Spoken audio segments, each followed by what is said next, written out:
Hello Technolovers, curah hujan tinggi di beberapa daerah di Indonesia akhir tahun ini cukup mengkhawatirkan. Sebut saja salah satu kota dunia ini, ya kota Makassar dan sekitarnya menjadi salah satu daerah yang hampir setiap hujan dan telah menyebabkan genangan air yang cukup tinggi di sejumlah titik jalan dan permukiman. Kondisi banjir tahun ini dianggap terparah sejak banjir yang mengepung kota Makassar di tahun 2019 silam.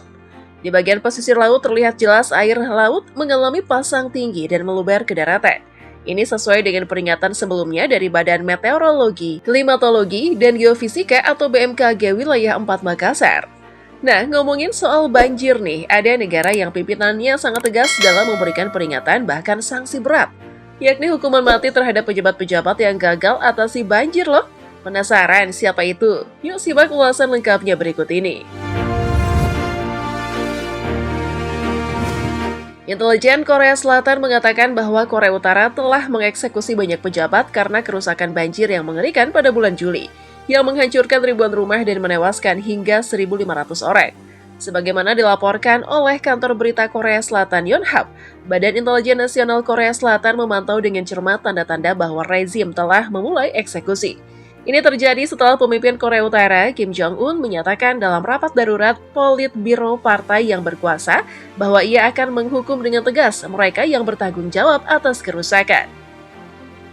Yonhap menambahkan, seperti dikutip dari The Guardian, Jumat 6 September 2024, bahwa pada bulan Juli, hujan lebat dan banjir melanda Provinsi Utara Jagang dan Pyongan Utara, menghancurkan ribuan hektar lahan pertanian dan membuat ribuan orang mengungsi.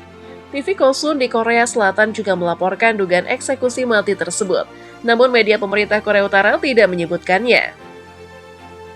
Tanpa memberikan rincian apapun, Badan Mata-Mata Korea Selatan hanya menyatakan bahwa mereka telah mendeteksi tanda-tanda bahwa eksekusi telah dilakukan.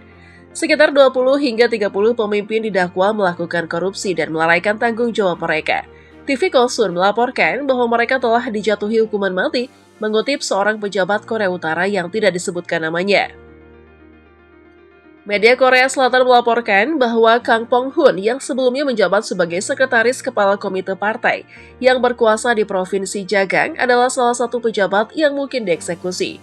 Menurut Korean Central News Agency atau KCNA yang dikelola pemerintah, Kang Pong-hun dan pejabat senior lainnya diberhentikan selama pertemuan Politbiro pada akhir Juli. Mereka termasuk Menteri Keamanan Publik saat itu, Ri Tae-sop. Sebelum ini, Kim Jong-un terlihat di atas perahu karet yang berpartisipasi dalam upaya bantuan banjir Korea Utara di Sinuiju dan Uiju County di Provinsi Pyongan Utara. Media pemerintah mengklaim bahwa ia telah mengawasi operasi penyelamatan sekitar 5.000 orang yang terjebak menggunakan helikopter militer. Seorang penduduk memberitahu Radio Free Asia bahwa banjir telah menempatkan orang-orang di dan sekitar sebagian provinsi Ryanggang dalam kondisi yang mengancam jiwa. Apakah kalian tahu kalau Korea Utara sangat rentan banjir? Karena infrastrukturnya yang lemah dan penolakan terhadap bantuan internasional, Korea Utara dikenal sangat rentan terhadap bencana alam. Selain itu, Korea Utara sangat rentan terhadap banjir. Hujan badai pada musim panas 2012 menewaskan sekitar 169 orang, dan antara tahun 1964 dan 1998, kekeringan dan banjir menyebabkan kelaparan yang menewaskan ratusan ribu orang. Lembaga Bantuan Internasional meminta dana jutaan dolar untuk upaya bantuan darurat di Korea Utara pada tahun 2016. Banjir yang dipicu topan di wilayah timur laut yang terpencil negara itu menyebabkan 70.000 orang kehilangan tempat tinggal dan 600.000 lainnya membutuhkan bantuan kemanusiaan termasuk puluhan ribu anak-anak. Kim Jong-un perintahkan Jenderal Korut ini dieksekusi dengan 90 tembakan. Seorang pejabat militer pernah mendengar tentang eksekusi mati Kim Jong-un sebelumnya. Pria berpangkat Letnan Jenderal tersebut bahkan memberi pasukannya jatah makanan dan bahan bakar tambahan. Regu tembak beranggotakan 9 orang menembakkan Letnan Jenderal Hyun Ju-song dengan 90 butir peluru. Setelah dinyatakan bersalah atas tuduhan menyalahgunakan kekuasaan, mengambil keuntungan dari musuh, dan terlibat dalam tindakan anti-partai, Kim Jong-un menjatuhkan hukuman mati. Laporan setempat mengatakan Hyun Ju-sung dieksekusi di pusat latihan tembak Akademi Militer Kangkon di distrik Sunan, Pyongyang, Kamis, 28 Juni 2018. Pada April 2018, NK Daily melaporkan bahwa kejahatan Hyun Joo-sung mendistribusikan makanan tambahan kepada anak buahnya di sebuah stasiun peluncuran satelit. Pernyataan yang dibuat pada saat itu dianggap menghina kebijakan pengetatan anggaran yang dilakukan rezim Kim Jong-un untuk mencapai tujuannya untuk meningkatkan kekuatan nuklir dan senjata. Media NK Daily melaporkan bahwa Hyun menyatakan, "Kami tidak lagi harus menderita dan mengencangkan ikat pinggang untuk membuat roket atau senjata nuklir." Saat memeriksa pasokan minyak untuk stasiun peluncuran satelit Sohae selama inspeksi komprehensif terhadap persediaan masa perang pada 10 April, dianggap sebagai penyalahgunaan wewenang dan pernyataan berkhianat yang bertentangan dengan kebijakan militer partai. Media juga melaporkan bahwa Hyun Joo-sung melanggar 19 prinsip pembentukan One Ideology System atau sistem ideologi tunggal partai.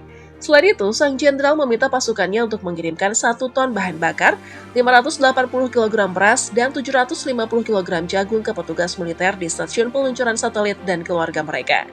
Kim Jong-un bagaimanapun tidak menyukai kemurahan hati itu. Ia percaya bahwa Jenderal Hyun tidak menjaga kerahasiaan pemerintah, militer, dan partai. Kim Jong-un eksekusi 11 musikus dengan dilindas tank. Sebelum ini, seorang pembelot Korea Utara menyatakan ketidaksetaraan rezim Kim Jong-un. Menurut perempuan itu, pemimpin korup mengeksekusi 11 musikus dengan senjata anti pesawat. Pembelot itu menyatakan bahwa Kim Jong-un meminta karyawannya untuk mencari budak seks di sekolah setelah dia dieksekusi. Sebagaimana dilaporkan oleh The Independent pada Jumat 22 September 2017, 11 musikus dihukum mati karena tuduhan membuat video porno di Akademi Militer Pyongyang. Eksekusi tersebut harus dipertontonkan di depan 1.000 orang. Senjata anti pesawat menghujani mereka dengan peluru, tubuh mereka segera hancur.